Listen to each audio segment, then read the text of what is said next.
You have to remove friction at every step of the way as much as you can.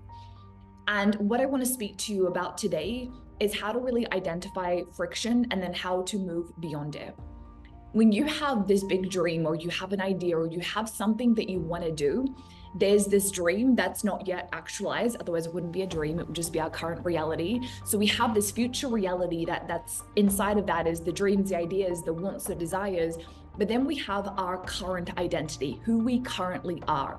And this is why I don't believe in the be, do, have paradigm of like, who do I need to become or what do I need to do? And I love it for so many things, but I just think that people leverage that and they're like, okay, I'm going to be this and I'm going to be that. And everything is outside of who they currently are. And when everything is outside of who you currently are, there's always going to be a mismatch because that won't actually be who you are. It's why I don't do affirmations. I don't do and maybe I'll do a separate video on this, but I don't ever try to trick myself into something that I'm not, because I think it really increases discord, internal discord, and that's another way of really saying friction. So what's in the way of the dream and the current identity? There's friction. Friction is the force that resists movement. And it's why dreams and ideas and wants, they're always outside of you. It's why trying is quite easy. People are like, maybe I'll try that, or maybe one day, or like, let me give it a go, let me try it. But going all in, and I have an entire program on how to go all in, I'll link it below, is not. Like, people will very easily go to try something, but when you're all in, it's a whole different set of moves. You move different, you show up different, everything changes because of the way that you shift. And so you can never actually use the evidence you get reflected back to you as true or false if you're just trying, because it's like, you never gave it a shot. You're one step in. And then you created a story based on the evidence you saw reflected back to you based on 1 foot in, when it's like, no, you needed both feet in to actually see who you are, to actually see what's possible. But friction is the reason why people prefer to move when circumstances are perfect instead of no matter what, because it's already uncomfortable. And so they want to leverage an external circumstance. Maybe the stock market increases, maybe the recession goes away. They wait for these circumstances to be perfect instead of like, I'm going to go all in no matter what. I'm going to adapt, I'm going to move, I'm going to shift. So think about a dream that you have that you know in your body. There's a knowing inside of you. You don't need evidence. You don't need to know if it's possible, but there's a knowing inside of you that you have the potential to bring this to life. You might think what's holding you back is knowledge or a belief or confidence or courage or resistance, but what's actually holding you back is the feeling that you have about friction. That's the biggest thing. Friction is the biggest reason why dreams, they stay as a dream, and why ideas, they only stay in your mind. So we have to transcend feelings of frictions, and we do that by moving beyond the feeling, which means you've got to get comfortable with feeling certain feelings. This is the huge piece where it's like, I'm uncomfortable, but that doesn't mean something's wrong. It needs changing. That doesn't mean that I can't do this. That just means I'm experiencing friction right now, but the only way to go beyond friction is to do it again and again and again and again. You think about putting on a new pair of shoes. At the start, it's uncomfortable. It's like, you need to wear them again and again and again. Eventually they mold to your feet. Or, it's why people, when they're sanding, they've got to do it again and again. They use something in between to soften the surface, but it's repetition, it's movement. So another thing we want to do is by really, really simplifying. So the biggest thing that I do to not remove friction, but to move with friction, is to really simplify the dream, the idea, the goal. We want to keep it so simple. Knowledge is power, but knowledge also limits. When you know the path, you never go searching for another. And so your job when you experience friction is to simplify everything and question everything. Why are you doing this? Why do you believe that you need to do X in order to get Y result? For example, if you want to make $10,000 in a month, There are a million different ways. This is why I love teaching launching so much. It's why I love teaching monetization channels, and why you can bring me any idea and I will see 25 different pathways of how you can bring that to life. It's one of my greatest gifts, I think, and it's why I love this work so much, because I'm like, tell me your idea, tell me your dream, and I will find so many different pathways for you so you're never limited to just one way.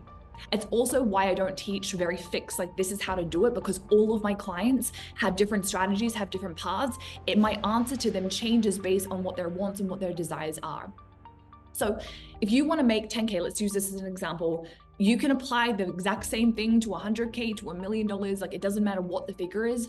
But let's say that, you want to make this figure in your mind and you're like, okay, I'm going to create an ebook because that's what everyone else is doing. Or that's what I bought a program and they said, create a low ticket offer and then sell it to lots of people. You can have an ebook. Let's say you charge it out for $10. And to make $10,000, you need to sell it to 1,000 people. You need to now find 1,000 customers. Unless you have a huge audience, and it's not even just about the audience, an audience that actually wants to buy from you, you're going to get extremely lost in how. You're going to now start to learn, because most people teach this, do an ad, do funnels, do automations, have an upsell, have a downsell. Now that works. This is not that strategy is a bad strategy. That works very, very, very well for some people. But all of a sudden, especially if you're a new entrepreneur, you're new to online business, everything is so complicated. And now you're building evidence that it's complex. Another path that you can do is you can spend some time really identifying what your gifts are, how you help people. You can think about what's your skill set. Say, for example, your skill set is design. You're extremely good at design.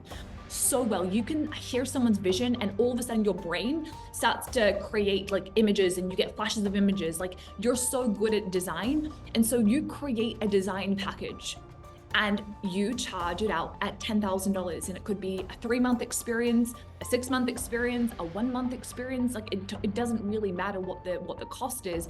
It's just like, what do you want to charge in accordance for your skill set and for the time and the investment that you're spending with someone. That is so worth it to an entrepreneur that's like, I've got this vision in my mind, but I need someone to bring it to life for me.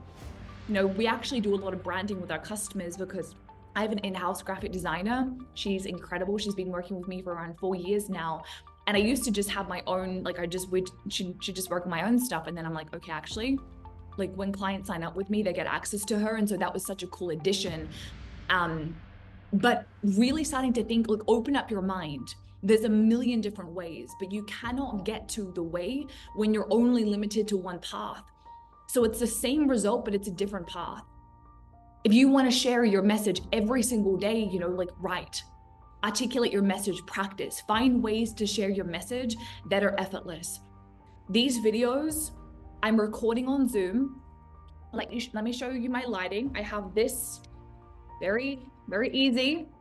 I have a little bit of lighting. And it's just very simple. I press record, I turn it into black and white because I love that vibe, and then I upload. We have a little mini animation, it's 2 seconds, not a big deal, nothing fancy about this. What I want to say on that though is, if the design, if the aesthetic, if how it looks matters to you and it gets to matter for you, like it actually, if that matters to you because of the brand that you're building, and the feeling that you're creating for your customers, and you're not just like putting out everything online and you're like, know how it's presented, if that matters to you, you don't need to sacrifice. So yes, it might take you a little bit more time and a little bit more intentionality. I would say my Instagram, I would say I'm very quick now. Look, I can create a reel in 3 minutes if that's all I have.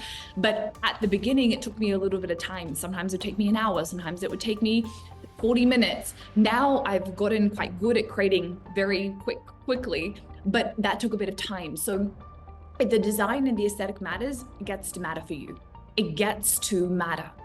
But what you will need to do is to really strengthen your skill set so that it doesn't consume your entire day, because you've got a business to build, you've got a life to live, you've got things to do outside in the world. So you just want to know, because that can also show up as friction when you're like, I need to now create and produce an entire video, but I also have all these other things to do. So notice that sometimes friction will show up in time. If it's going to take you 3 hours, but you have kids and you have a husband or you have a wife, or you got things to do with your life and your business, or you've got a job or whatever, you're going to be less likely to do it. Whereas I know I can press record, do a video, upload it, then I'm going to take that video, put it into some reels. Like, it's going to be very simple for me. I had to do this in a way that was like, it reduced the friction. So one idea at a time, very intentional, very focused, no fancy equipment. I've mentioned a few times, I have a camera. This could be better quality, but I knew that that would increase friction for me. All of a sudden now I can only record when I'm at home. Like right now I'm in my CBD office and I couldn't film at home today because there was lots going on, and that I wouldn't have showed up today if I had to do it in a certain way. So you don't need to drop your standards. But what you do need to do is to get really clear on why you're doing this and how are you going to do this in a way that isn't consuming all of your time and energy. Where is the most friction coming up for you, and why? Why? And how can you simplify?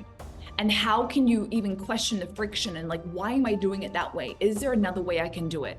Do I have to do it the way that I see everyone else do it? You might need to at the start, and it might take a bit of time, but then what are you willing to do? Maybe you need to wake up an hour earlier. Maybe you need to strengthen that skill set. Maybe you need to go and learn a program. Maybe you need to join something like a year-long membership where you have access to someone else's way and someone else's path, so that you can have opportunities for mentorship, for coaching, so that then all of a sudden you can then learn, strengthen your skill set. Then you don't need to spend 10 hours because now you know a path and you can walk yourself down that path as you go find your own. So really understand that friction is the biggest thing that is holding you back. It's not your lack of knowledge. It's not your lack of potential. It's not your lack of belief, because belief is only a reflection of the moves that you've made. So if you haven't moved, it's like, of course you don't have belief. You've never done it before. So much of what you want to do, you've never done it before. And so wanting to feel belief in yourself, it's never going to come. Or wanting to feel confidence in yourself, it's never going to come. Be courageous in yourself. Dare to go beyond your own limits. There's so much on the other side of this. But notice that feeling that you have in your body that's like, oh, like, can I actually do it? Like, that's normal. Like I said earlier, we've got to get comfortable with feeling certain emotions and different feelings and not creating a meaning and story around those emotions. How can you move forward today? Understand what's holding you back and take a step, and the rest will be history.